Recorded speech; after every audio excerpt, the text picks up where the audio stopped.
This is JB Courson CSC 480 Assignment 4 Submission.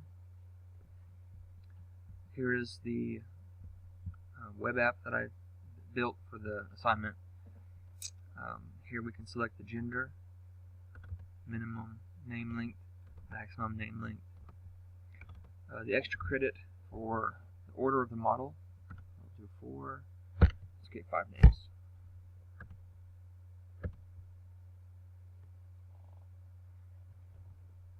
Here we see Davia, Kenny, Quint, Nickel, and Clado for our 5 names. We'll go back and try female.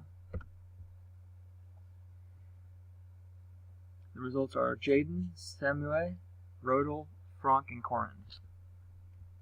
Okay, and so now I'll show you the code. To start with, for the data structure, what I decided to do was to use an object called tablet. The idea was like those little tablet containers that some people use for the week for their vitamins. So this tablet actually contains a space for each of the letters of the alphabet, as well as the underscore. 2 of them actually, one for the letters themselves and one for the probabilities. The letters, how many times the letters are used, and then the second one is for the probabilities. So let me show you how this is used. This is just the servlet code. Here.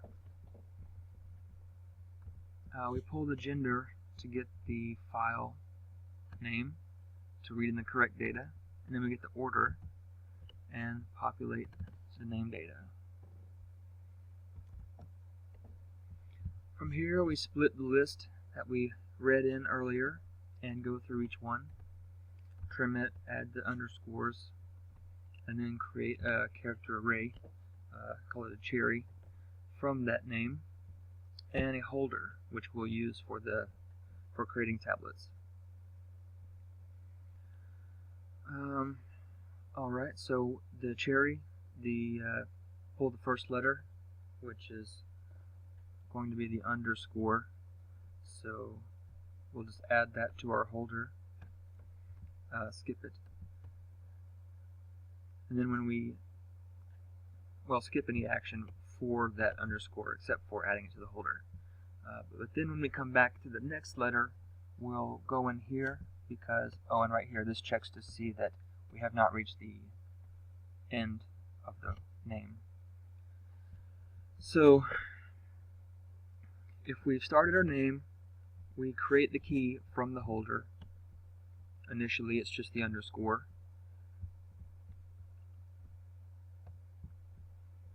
We check the order, and this is to keep it within the order of within the length of the Markov order. But we'll use the key and we'll check the name map and see if we have a tablet of that key. If we don't, then we will add one, which initially all of the entries are 0. And then once it's added to the map, we pull the tablet out and we add our when we create the tablet here, the key, this is the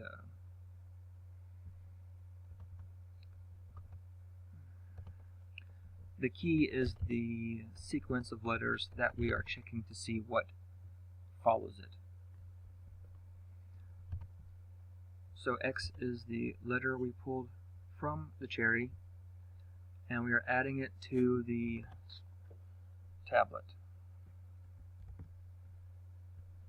When you add it to the tablet, it puts it into, it increases the count of that letter. So if B was the letter, then the spot for B increases by 1.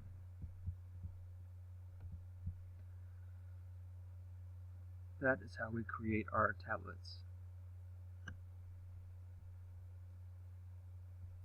Once we're done with that, we add that letter to the holder. So this initially would be the underscore, and then we have our first actual letter, it's underscore letter, and then that's the holder. We pull the next item from the cherry, and then we repeat the process with the new holder, creating a new tablet with new probabilities, well, what will be new probabilities for that sequence and no other sequence. So we have all unique sequences stored in this map, this name map, stored by tablets. Okay.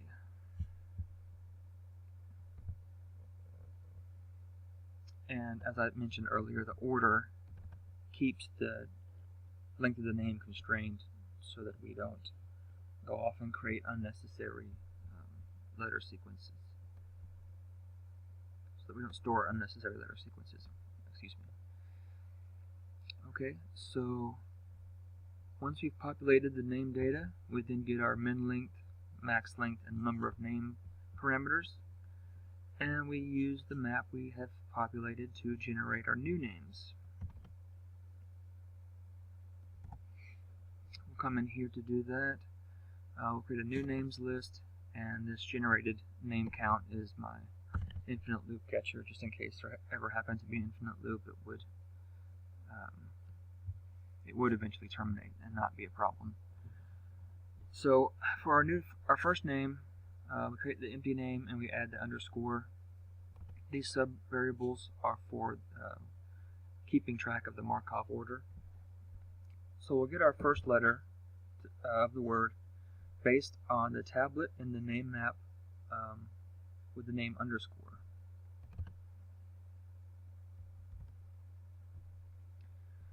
Okay, so we have a list in the tablet of the number of times each letter follows the sequence, which also corresponds to the name of the tablet.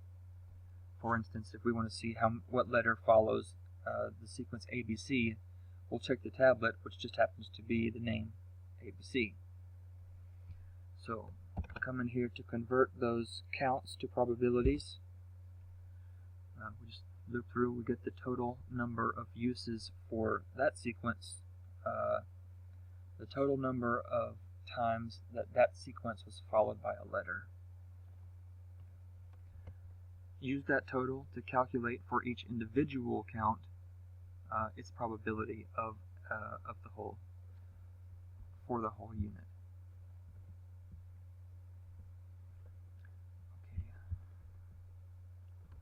So once we convert the probability, we pull them out, we create a random number between 1 and 0, and then we're going to move through the selections. We're going to move through the probabilities, checking each slice of probabilities to see if our randomly generated number selects that slice. And so the way that we're going to do that is we're going to loop through the probabilities, and if the probability is greater than the selection, that is going to be our selected letter. And if it isn't, we just subtract that value from the selection, so our random number continually gets smaller, and we will eventually reach a probability greater than that. And that's how we will return our selected letter.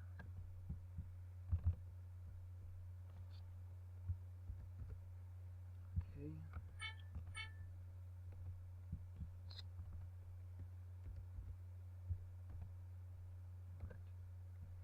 So we do that for the underscore to get the first letter of the name, add it, and then we loop through until we get to the underscore again, which would be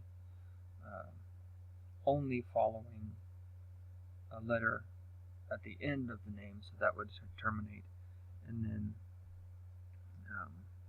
we would have our generated name for testing. So we take the name we've created thus far, turn it into a string. We check here that we are within the order constraints. If we are not, then we make an adjustment to stay within the ordering width. We pull, based on our current name, we pull the tablet from the name map. If the tablet is null, that means there are no probabilities for that letter for that unique Markov unit. Basically, this just means that the tablet name is unique and wasn't in our list of previous names, so there's no probabilities that go along with it. So that is also an exit point that will break from the loop. And then once we pass that, if this is fine, if we have a tablet, we just do the same process up here that we did with the pulling a random letter, add it to the name, and then continue until we get to the end of the while loop. So we have our generated name. It's an array of characters. We turn it into a string. We check that the length boundaries are met, that it falls within the correct boundaries, and then we check to see if their name is in the names list or if the name is in the data set that was given to us to populate the names. If everything is good, we add it to our name list, and head back to our initial while loop, and then see if we have hit the infinite loop catcher or the names list size. So that's everything. Sorry, I ran a little bit long. Like I said, there's a lot to go over. But again, this is JB Courson. Thank you for your time, and have a good one.